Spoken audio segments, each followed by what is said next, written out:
saya Dr. Tulus Anugrah dari MG Sportman. Banyak banget pertanyaan netizen yang datang ke MG Sportman. Mereka ada beberapa yang menanyakan, "Dok, skincare yang bagus itu apa? Dok, udah pakai skincare A, B, C, kok kulit tetap kusam? Dok, udah pakai serum mahal-mahal, kok setelah itu kusam lagi?" Pertanyaan-pertanyaan seperti ini banyak banget yang netizen tanyakan. Sebetulnya permasalahannya di mana sih? Apakah memang produknya jelek atau memang kalian salah cara pakainya? Nah, dari pertanyaan-pertanyaan tadi, sebetulnya permasalahannya di mana sih? Apakah memang produknya yang jelek atau kurangnya pemahaman apa yang maksud dengan basic skincare? Basic skincare itu apa sih, Dok? Nah, basic skincare ini adalah tahapan-tahapan dasar yang harus atau wajib kalian lakukan untuk memulai skincare. Nah, untuk basic skincare itu ada 3 yang wajib kalian lakukan atau kalian miliki. Yang pertama adalah pembersih, yang kedua adalah pelindung, yang ketiga adalah pelembab. Nah, ketiga ini dalam skincare wajib banget kalian dalam skincare rutin kalian tuh wajib ada.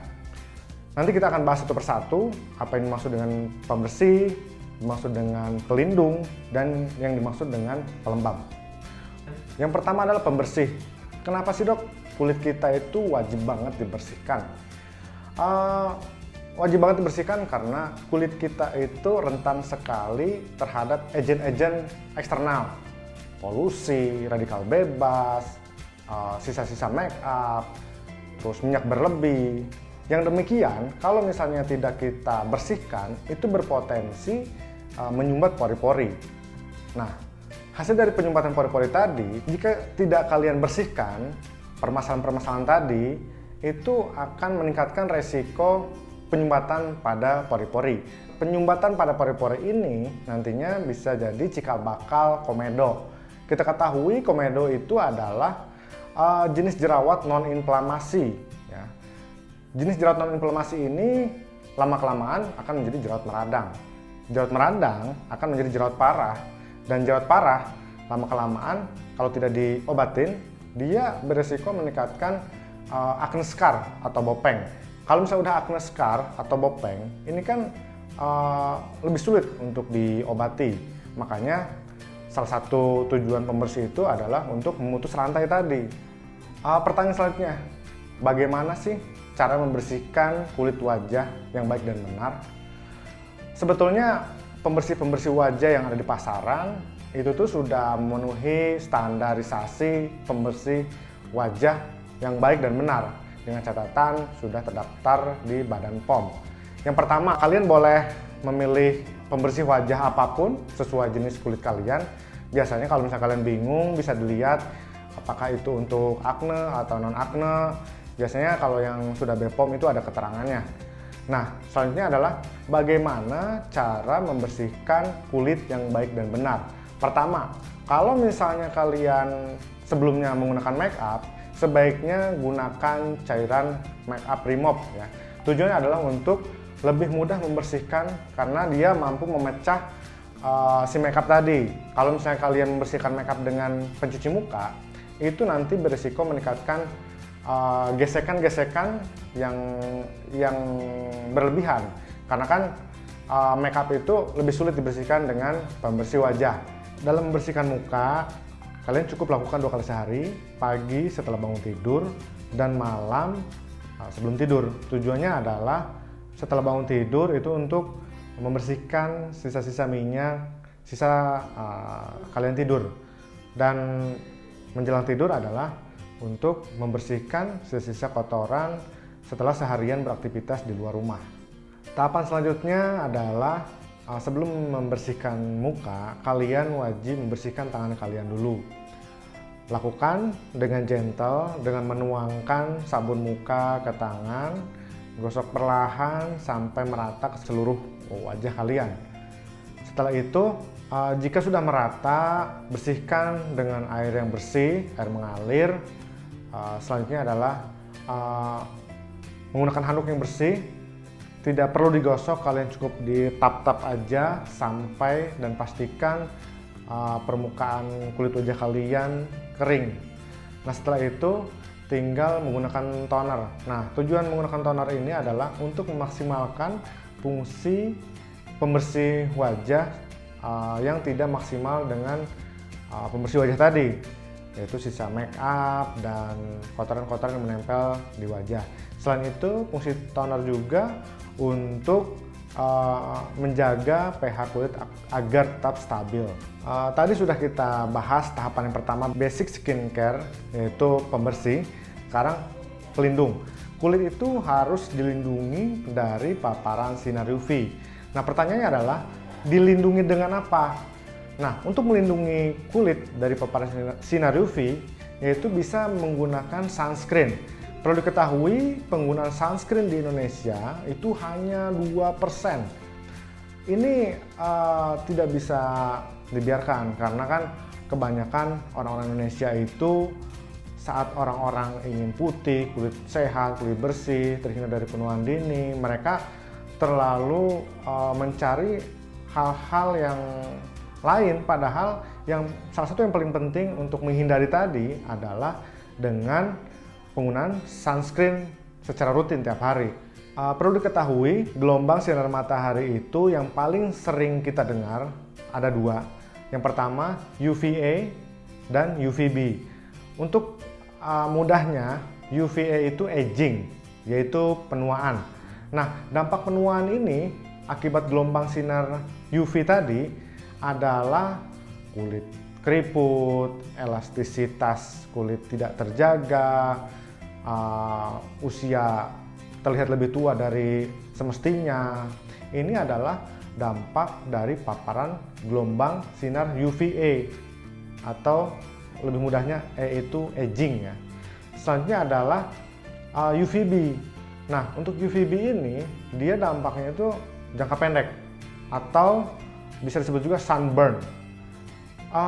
Dampak yang paling mudah, kalian juga mungkin sering merasakan ya, kalau misalnya kalian pergi ke pantai, itu tuh kulit kalau habis main di pantai seharian, biasanya kulit merah, dan kalau misalnya udah berhari-hari itu bisa muncul flek-flek hitam, dark spot, terus kusam.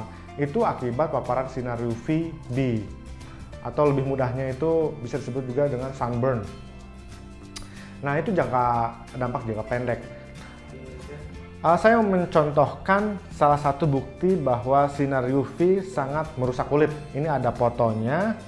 Bisa kalian lihat foto orang tua yang terpapar sinar UV bertahun-tahun. Di sini dalam sebuah penelitian, New England Journal Medicine menerbitkan foto seorang sopir truk berusia 69 tahun yang terpapar sinar matahari selama 28 tahun. Ia terpapar sinar matahari tiap kali mengemudikan truk. Nah, bisa kalian lihat, ini ada dua sisi sebelah kanan dan sisi sebelah kiri. Kalau misalnya kita nyetir itu kan sebelah bagian pas kita nyetir itu kan biasanya langsung terpapar sinar matahari. Nah, pada si orang tua ini, yang sebelah kanan, dia ini langsung terpapar sinar matahari. Yang sebelah kirinya ini kan biasanya dari jendela kaca itu lebih jauh. Makanya bisa kalian lihat perbedaan antara yang terpapar langsung sinar matahari dan yang tidak terpapar langsung, nampak banget. Yang sebelah kanan ini keriput, elastisitasnya terganggu, terus lebih kekenyalannya juga terganggu juga. Ini membuktikan bahwa paparan sinar UV sangat berdampak pada proses jangka panjang. Melihat permasalahan tadi, artinya melindungi kulit itu sangat penting sekali. Lalu pertanyaan berikutnya, bagaimana sih cara menggunakan sunscreen yang baik dan benar?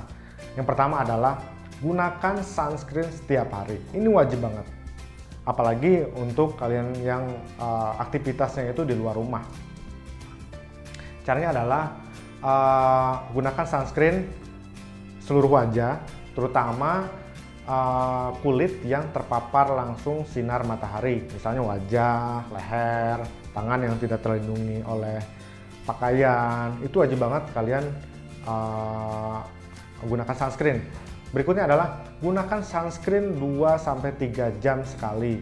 Kenapa? Karena sampai saat ini belum ada ditemukan sunscreen yang bisa digunakan jangka panjang, misalnya 6 jam atau 12 jam, itu belum ada. Merek apapun rata-rata 2-3 jam. Selanjutnya adalah gunakan sunscreen minimal SPF 30. Ini paling direkomendasikan karena sesuai dengan kebutuhan kulit orang Indonesia, dan juga kalau misalnya SPF makin tinggi itu tuh biasanya komedogenik. Tapi kalau misalnya memang kalian mau pakai itu, bisa konsultasi dulu dengan dokter. Nanti disesuaikan dengan kondisi kulit kalian. Selanjutnya adalah tetap gunakan sunscreen dalam rumah. Karena apa? Sinar matahari itu tetap bisa menembus kaca, bisa menembus jendela. Makanya untuk kalian yang bekerja di dalam rumah tetap harus menggunakan sunscreen. Tadi kita udah bahas basic skincare, pembersih, terus pelindung atau sunscreen, dan yang terakhir ini kita akan bahas tentang pelembab atau moisturizer. Kenapa sih kita butuh pelembab? Pelembab dibutuhkan untuk mempertahankan struktur dan fungsi kulit dari berbagai faktor eksternal, yaitu suhu yang terlalu dingin, suhu yang terlalu panas, ruangan ber-AC, itu ya supaya tidak lembab. Fungsi pelembab tadi ya untuk memecah permasalahan-permasalahan tadi supaya kulit tidak kering. Untuk itu kulit butuh pelembab atau moisturizer. Nah, untuk moisturizer sendiri itu biasanya bisa didapatkan juga di dye cream, artinya udah ada sunscreennya dan udah ada pelembabnya juga. Yang paling mudah adalah aloe vera. Aloe vera itu adalah salah satu agent untuk melembabkan kulit. Sudah kita bahas tadi basic skincare, pembersih, lalu pelindung atau sunscreen, dan yang terakhir adalah pelembab. Nah, semuanya itu adalah basic yang wajib sekali kalian pahami. Mau apapun permasalahan kulit kalian, basic skincare ini harus ada. Mau kalian kulit berjerawat, mau kulit kalian normal, mau kulit kalian kusam, kulit ada flek-flek hitam, basic skincare ini harus ada.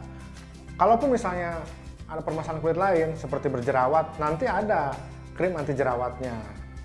Atau kulit ada flek-flek hitamnya, nanti ada krim untuk fleknya. Tapi yang tiga ini, basic skincare ini wajib ada dalam serangkaian skincare kalian. Jadi mulai sekarang jangan salah lagi. Jangan cuman ngikutin iklan. Jadi harus paham dulu basic skincare-nya. Baru setelah itu, misalnya kalian mau pakai serum, mau pakai tambahan yang lain-lain, itu nggak masalah selama penggunanya tepat dan benar. Sekian pembahasan basic skincare dari saya Dr. Tulus. Jangan lupa subscribe, like, dan komen. Thank